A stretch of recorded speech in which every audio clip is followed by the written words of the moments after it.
Ielts reading. So this is a module which is considered the toughest by a lot of students. इससे पहले हमने एक video upload की थी that was all about time management, क्योंकि बहुत सारे स्टूडेंट्स ने बताया था कि सर हमारा टाइम पे कंप्लीट नहीं हो पाती reading. So that was all about that कि आप कैसे क्वेश्चंस रीड करने चाहिए, आपको कैसे क्वेश्चन रीड करने चाहिए और कौन से पैसेज से स्टार्ट करना चाहिए. That was all about that. अगर आपने वो वीडियो नहीं देखी है तो आप वो जरूर देखिए, क्योंकि that's the first step of this video. And in this video I am gonna talk about list of headings. ये एक ऐसा सेक्शन है रीडिंग का जिसमें स्टूडेंट्स को बहुत ज्यादा डाउट आती है. उनको पता नहीं लगता कि कौन सा हेडिंग जो है वो करेक्ट आएगा या नहीं आएगा. इसमें बहुत ज़्यादा कंफ्यूजन रहती है. सो मेजर प्रॉब्लम्स क्या आती हैं स्टूडेंट्स को, वो हम पहले डिस्कस कर लेते हैं. बहुत सारे स्टूडेंट्स को कीवर्ड्स में प्रॉब्लम आ जाती है, इनको वोकैबुलरी नहीं समझ में आती कि क्या है.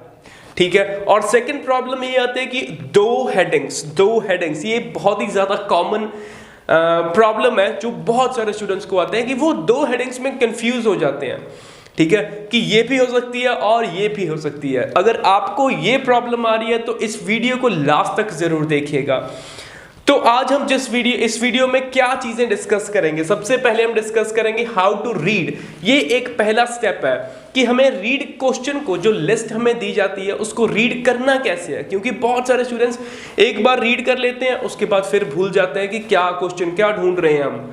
ठीक है, ये एक बहुत ही ज्यादा कॉमन प्रॉब्लम है. तो हम एक ऐसा वे है जिससे हम रीड कुछ इस तरह से करेंगे कि आप जो लिस्ट होती है हेडिंग्स की, वो आप भूलेंगे ही नहीं. एक ही बार में हम सारी की सारी हेडिंग्स लिस्ट जो है वो रीड कर लेंगे, लेकिन आप भूलेंगे नहीं कि कौन सी क्या चीज हम ढूंढ रहे हैं और कौन सा वर्ड है जो इस पैराग्राफ में है, यही हमें चाहिए. ठीक है. सेकंड इज कि कौन सा ऐसा मेथड हम यूज करेंगे जिससे हमें बहुत ही आसानी से हमारे आंसर्स मिल जाएंगे. हेडिंग्स हमें बहुत ही आसानी से मिल जाएंगी. वो कौन सा ऐसा मेथड है वो मैं आपको बताऊंगा. So first of all let's start with how to read the question और how to read the heading. Okay.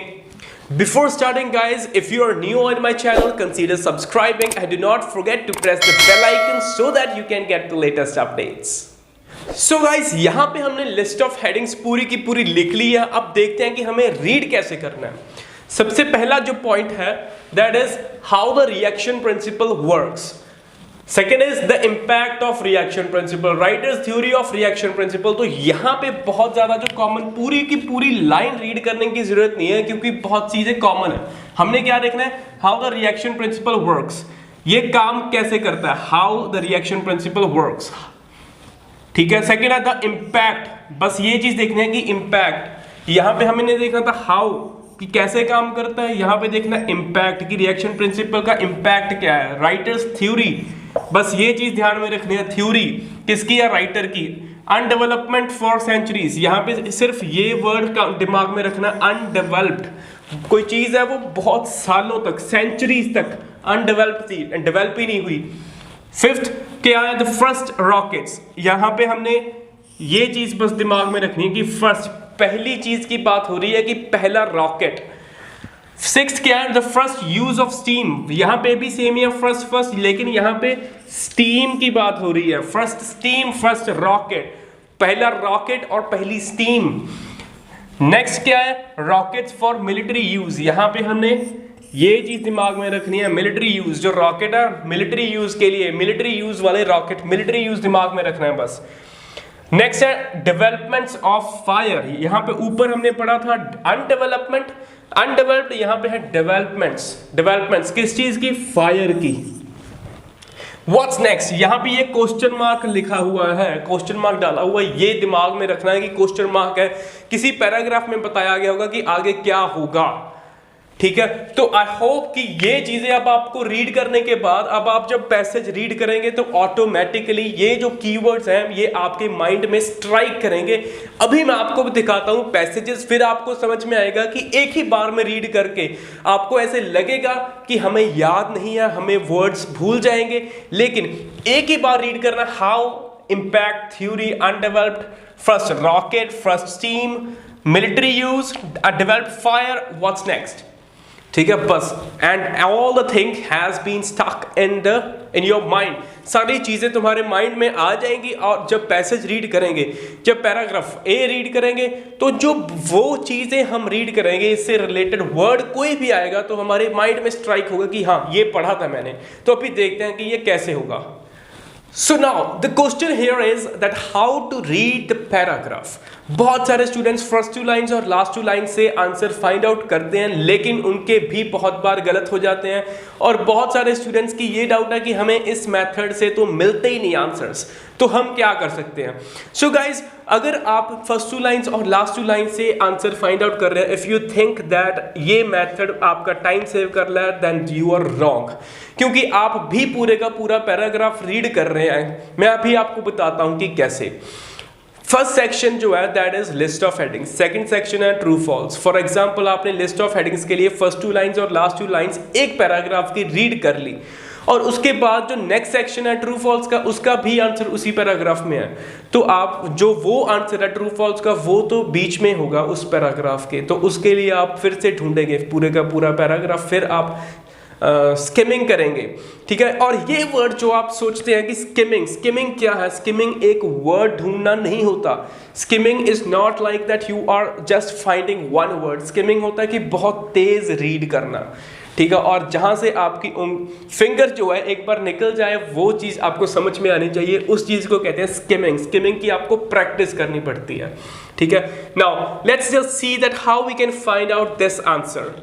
मैं आपकी स्क्रीन के ऊपर एक पैराग्राफ पॉपअप होगा, और वो आप रीड कीजिए, वीडियो को पॉज कीजिए and just try to get the correct answer. Okay, now here the passage is the concept of rocket, or rather the mechanism behind the idea of propelling an object into the air, has been around for well over 2000 years। तो यहाँ पे 2000 years मतलब centuries की बात हो रही है, ठीक है।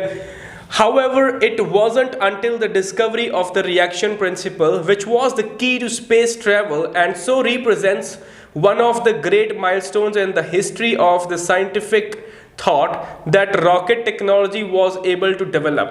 Okay, so now rocket technology was able to develop। यहाँ पे हमारा जो हमें लगता है कि सेंचुरीज की बात हो रही है, लेकिन यहाँ पे उन्होंने कहा अनडेवलप्ड फॉर सेंचुरीज, लेकिन यहाँ पे अनडेवलप्ड की बात ही नहीं है।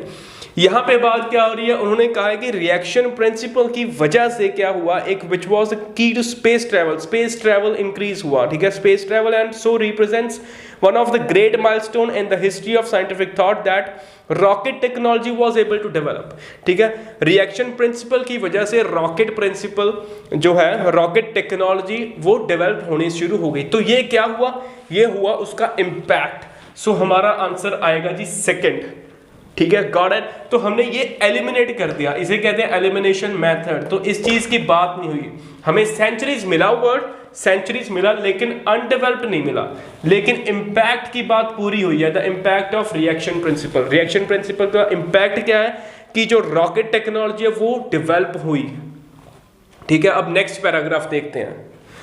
Now let's just read paragraph B. Paragraph B आपकी स्क्रीन के ऊपर पॉप होगा, and now let's see that can you get the correct answer और not. It says an intellectual breakthrough, brilliant though it may be, does not automatically ensure that the transition is made from the theory to practice। तो theory की यहाँ पे बात हुई है, हाँ theory की यहाँ पे बात हुई है। अब देखते हैं कि थ्योरी क्या है, राइटर्स की थ्योरी के बारे में बात हो रही है यहाँ पे या नहीं। Is made from the theory to practice, normal बात हो रही है। Despite the fact that rockets had been used sporadically for several hundred years मतलब सेंचुरीज की बात हो रही है, several hundred years, they remained relatively minor artefact. ये एक माइनर आर्टिफैक्ट की तरह रहे of civilisation until the 20th century. Minor artefact मतलब ये डेवलप ही नहीं हुए, अनडेवलप्ड। तो यहां पे हमारा पैराग्राफ की हेडिंग क्या बनती है, अनडेवलप्ड फॉर सेंचुरीज। राइटर की थ्योरी के बारे में बात ही नहीं हुई है इस पैराग्राफ में। यहां पे थ्योरी वर्ड आपको जरूर दिया गया आपको कंफ्यूज करने के लिए, ठीक है, कि आप कंफ्यूज हो जाएं कि ये आंसर आएगा या ये आएगा। ठीक है, इसीलिए कहता हूं कि आप इस तरह से आप देख सकते हैं, इस तरह से हम एलिमिनेट कर सकते हैं कि थ्योरी वर्ड जरूर है लेकिन राइटर की थ्योरी के बारे में बात हो रही है नहीं। सेंचुरीज वर्ड है, उन्होंने लिखा कि अनडेवलप्ड है, हाँ लिखा उन्होंने कि अनडेवलप्ड रहा है ये सेंचुरीज के लिए, तो इसकी हेडिंग बनती है 4। ठीक है, अब देखते हैं next C paragraph. Now let's just look at paragraph C. A simple analog can help us to understand how a rocket operates. तो रॉकेट कैसे ऑपरेट हो रहा है, हाउ द रॉकेट ऑपरेट्स, ये लेकिन यहाँ पे किस चीज की बात हो रही है, how the reaction principle works. अब देखते हैं कि यही चीज की बात हो रही है या नहीं। रॉकेट ऑपरेट्स, यहाँ पे फर्स्ट रॉकेट की बात नहीं है, ठीक है। Rocket operates, how the rocket operates, rocket कैसे काम करता है। Analog, it is much like a machine gun mounted on the rear of a boat. In a reaction to the backward discharge of bullets, the gun and hence the boat move forwards. A rocket motor's bullets are minute, high-speed particles produced by burning propellants in a suitable chamber. The reaction of the ejection of these small particles cause the rocket to move forward. तो यहाँ पे overall किस चीज की बात हो रही है, how the reaction principle works. यहां पे उन्होंने आपको रिएक्शन प्रिंसिपल वर्ड नहीं दिया, लेकिन उन्होंने आपको बता दिया कि ओवरऑल पैराग्राफ में किस चीज की बात हो रही है कि जो रॉकेट है वो कैसे रिएक्शन प्रिंसिपल के ऊपर काम करता है, वो कैसे चलता है। तो इस चीज के ऊपर है सारे का सारा paragraph based, how the reaction principle works. इस केस में हमें पहली लाइन से ही आंसर मिल गया, that was a simple analog can help us to understand how a rocket operates, कि रॉकेट काम कैसे करता है, इस प्रिंसिपल के ऊपर काम करता है। आगे उन्होंने एक्सप्लेन किया कि ये प्रिंसिपल कैसे काम करता है। I hope that this answer is clear to you. Now let's move on to the next one. So now guys, let's just read the paragraph D. अब D paragraph क्या कह रहा है? The invention of rockets is linked extricably with invention of black powder. Black powder से के साथ इसको link किया गया है। Most historians of technology credit the Chinese its discovery. They base their okay main point पे आते हैं। यहाँ तक हमें बहुत पूरा पैराग्राफ रीड करने के बाद भी कुछ भी नहीं मिला। हमारा जो आंसर है वो स्टार्ट होता है यहाँ से, explosive grenades and possibly cannons to repel their enemies, one such weapon was the basket of fire. यहाँ पे पहला जो रॉकेट था that was basket of fire. उसके बाद इन्होंने नेक्स्ट जो बनाया that was another weapon was arrow as a flying saucer. तो यहाँ पे हमें आंसर समझ में आता है कि यहाँ पे बहुत सारे रॉकेट्स की बात हो रही है और यहाँ पे द फर्स्ट रॉकेट नहीं है गाइस, यहाँ पे रॉकेट्स है, रॉकेट्स मतलब बहुत सारे रॉकेट्स। तो इसी पैराग्राफ में बहुत सारे रॉकेट्स की बात हुई है।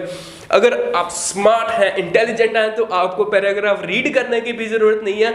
आप जस्ट ये देखिए कि कौन से पैराग्राफ में ज्यादा रॉकेट्स की बात हुई है, तो उसका आंसर ये होगा, द फर्स्ट रॉकेट्स। तो यहाँ पे ये बहुत ही स्मॉल चीज है जो हमने निगलेक्ट कर दी, रॉकेट नहीं है, द फर्स्ट रॉकेट नहीं है, इट्स रॉकेट्स, बहुत सारे रॉकेट्स, पहले रॉकेट्स। ठीक है, तो इसका आंसर हमें कुछ इस तरह से मिल जाता है। Now let's move on to the next paragraph.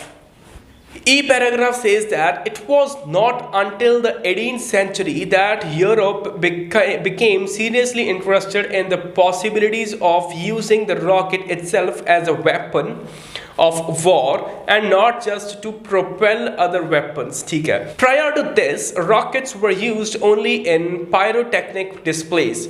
The incentive for the more aggressive use of rockets came not from within the European continent but from far away India. India से निकला था ये रॉकेट्स का idea. So guys, यहीं से हमें पता लग जाता है कि ये कौन बोल रहा है, ये क्या चीजें डिस्क्राइब कर रहे हैं। It was not until the 18th century that Europe became seriously interested in the possibilities. तो ये कौन कह रहा है, ये हमें राइटर बताना चाह रहा है। राइटर हमें पता कैसे लगेगा कि ये राइटर कहना चाहता है, क्योंकि यहाँ पे किसी और का नाम मेंशन नहीं है, किसी और की डिस्कवरी मेंशन नहीं है।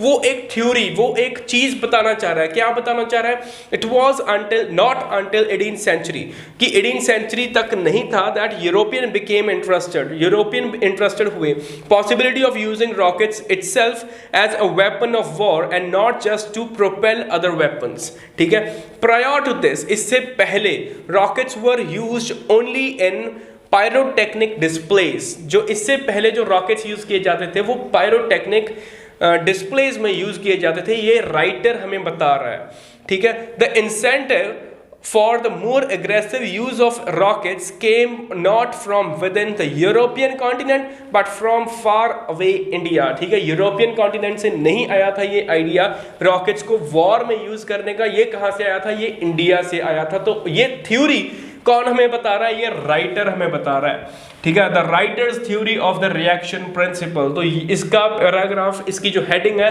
वो बनेगी third. So I hope that it's clear to you, क्योंकि हमने पूरा पैराग्राफ अभी तक रीड भी नहीं किया लेकिन हमें आंसर पूरा अपना मिल गया। सो गाइज नेक्स्ट वीडियो हम बनाएंगे that which paragraph contains the following information. अगर आपको इस चीज में डाउट है तो मेरा चैनल सब्सक्राइब जरूर कर लीजिए, and if you want online classes you can just contact me, and if you want offline you can WhatsApp me at my contact number. I hope all the things are clear to you. अगर आपको कोई भी doubt है तो आप मुझे message जरूर कीजिए and I will definitely reply to that. Thanks for watching.